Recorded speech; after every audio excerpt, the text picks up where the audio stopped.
Tamim Ad-Dari ini seorang Kristen. Dia adalah kapten kapal. Anak buahnya 20 orang, di hadis yang lain 30 orang anak buahnya. Nah, Tamim Ad-Dari masih Kristen, bertemu dengan Nabi Muhammad, menyatakan masuk Islam. Dan dia bercerita apa yang dialaminya di sebuah pulau di tengah laut Yaman. Jadi dia berkata, saya berlayar di laut Yaman. Kemudian kami menghadapi badai yang hebat. Kami diombang-ambingkan oleh ombak laut yang setinggi-tinggi bukit. Langit gelap, hujan lebat turun, petir menyambar-nyambar. Lalu kami tidak mampu mengendalikan kapal kami. Akhirnya kami terdampar di sebuah pulau di tengah laut Yaman. Kami tidak tahu itu pulau apa. Kami tunggu matahari terbit. Ketika hari sudah terang, kami pun turun dari kapal dan kami masuk ke dalam pulau itu, dan ternyata pulaunya mempunyai pohon-pohon yang lebat.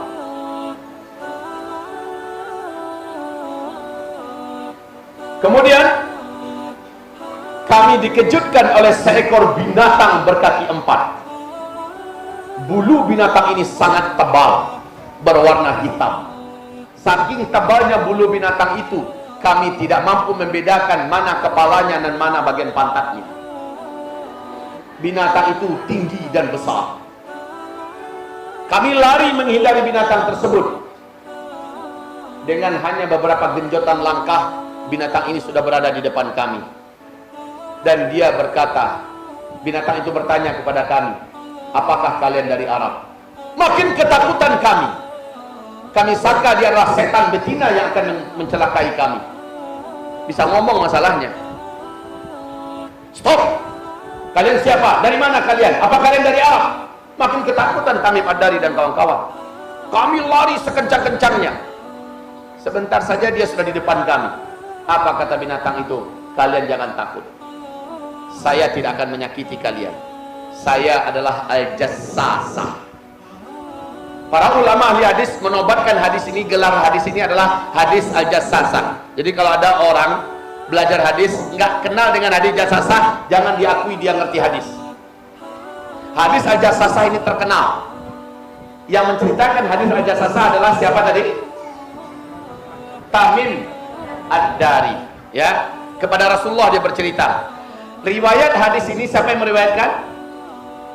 Imam Muslim, ya. Sanadnya diceritakan oleh Fatimah binti Qais. Hadis ini sahih. Oke. Jadi Tamim dan kawan-kawan ketakutan. Binatang ini besar, bulunya tebal, kakinya 4, hitam warna bulunya, tidak bisa dibedakan mana kepala, mana pantatnya. Maka macam apa binatang itu? Entahlah. Yang jelas gambaran hadisnya seperti itu. Lalu kami menjawab, benar kami dari Arab. Bagus, saya sudah lama di pulau ini, sangat lama, menanti-nanti orang Arab yang masuk ke pulau ini. Pergilah kalian, ada kuil tua di sebelah sana. Seorang lelaki sudah lama berada di dalam kuil itu. Dia ingin mendengarkan perkembangan dunia Arab hari ini. Datanglah kalian ke sana. Habis itu kalian boleh tinggalkan pulau ini. Maka kata Tamim, kami pun lari terbirit-birit meninggalkan binatang ini ke arah yang ditunjuknya. Kami khawatir binatang itu akan menyakiti kami. Jumlahnya 20-30 orang. Kalau binatang itu kecil pasti akan habis oleh Tamim Ad-Dari dan kawan-kawan, ya kan? Berarti memang binatang itu besar. Entah sebesar kingkong atau apa, nggak tahu kita. Sampailah mereka di kuil tua itu. Mata kami terbelalak, mulut menganga menyaksikan pemandangan yang tidak pernah kami saksikan. Seorang lelaki bertubuh gompal dan kekar tergeletak di lantai. Kedua kakinya diikat dengan rantai besi yang besar dan berat. Kedua tangannya juga diikat dengan rantai besi yang besar dan berat, dan rantai itu menyambung. Lalu menyambung pula ke lehernya dan dibelenggu. Lalu laki-laki itu berkata, kalian jangan takut melihat saya. Kekuatan saya dan fisik saya dibelenggu oleh Allah seperti yang kalian lihat. Saya tidak akan bisa menyakiti kalian hari ini. Apakah kalian datang dari Arab? Tamim Ad-Dari dan kawan-kawan menjawab, benar, kami dari Arab. Bagus. Apakah di Arab sudah muncul seorang lelaki ummi ngaku-ngaku sebagai nabi terakhir, namanya Ahmad? Muhammad dah muncul apa belum? Maka Tamim Ad-Dari menjawab, jika itu yang kau maksud, sudah. Apakah orang-orang mau beriman kepadanya? Maka Tamim menjawab, sebagian mau beriman kepadanya, sebagian lain tidak mau beriman kepadanya. Laki-laki yang terikat ini berkata, beruntunglah siapapun yang mau beriman kepadanya, karena dia adalah orang yang benar. Nah, kata-kata si Dajjal yang terikat ini berkesan oleh Tamim Ad-Dari. Dan ini yang menjadikan Tamim Ad-Dari setelah dia keluar dari Laut Yaman menuju ke Madinah ingin menyatakan Islam. Beruntunglah orang yang mau beriman kepadanya, karena dia adalah orang yang benar. Kemudian ditanya, dijawab. Si Dajjal bertanya, dijawab. Sementara mereka ini belum tahu ini siapa. Ya.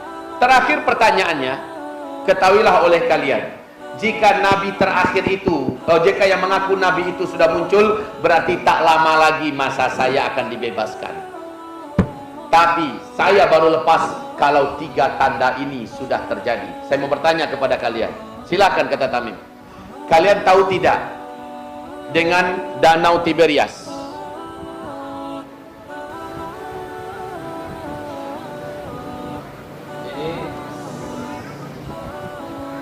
Satu Romawi. Kalian tahu tidak Danau Tiberias?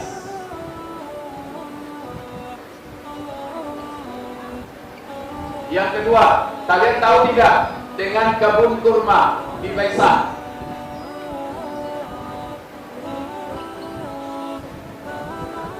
Kebun kurma di Baisan. Yang ketiga, kalian tahu tidak dengan mata air Sukar? Mata air Sukar. Ternyata ketiga-tiga ini posisinya adalah di negeri Syam. Ya, ini negeri di negeri Syam. Syam ini di mana?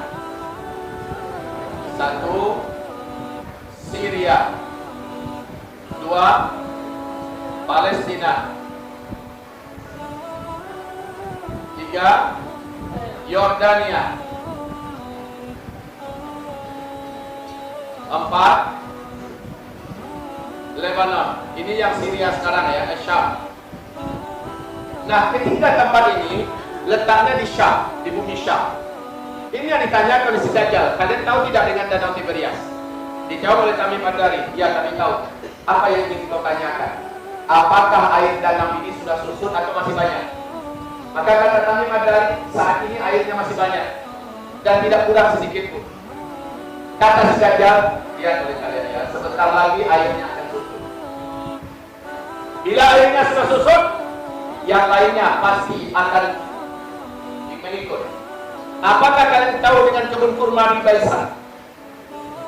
Kebun kurma di Baisan ini diketahui oleh Tamim Ad-Dari dan kawan-kawan yang kami tahu. Bagaimana kebun itu, apakah masih berbuah atau sudah berhenti berbuah? Tamim Ad-Dari menjawab, kebun kurma di Baisan masih banyak buahnya, sangat lebat.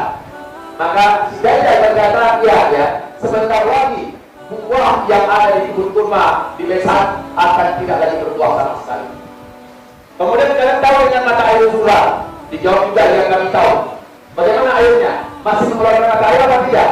Maka dijawab, mata airnya sekarang ini sangat banyak. Penduduk hidup dan bercocok tanam dari mata air Sukar. Maka kata si Dajjal, lihat sebentar lagi mata air Sukar tidak akan lagi mengeluarkan airnya walaupun hanya 1 tetes. Kaum muslimin, 3 tanda ini jika sudah terjadi, saya kata Dajjal akan lepas dan bebas dari semua ikatan ini.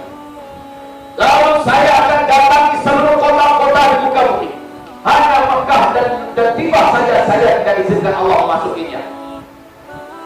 Di akhir hadis Nabi berkata, tiba itu adalah Madinah Al-Munawwarah.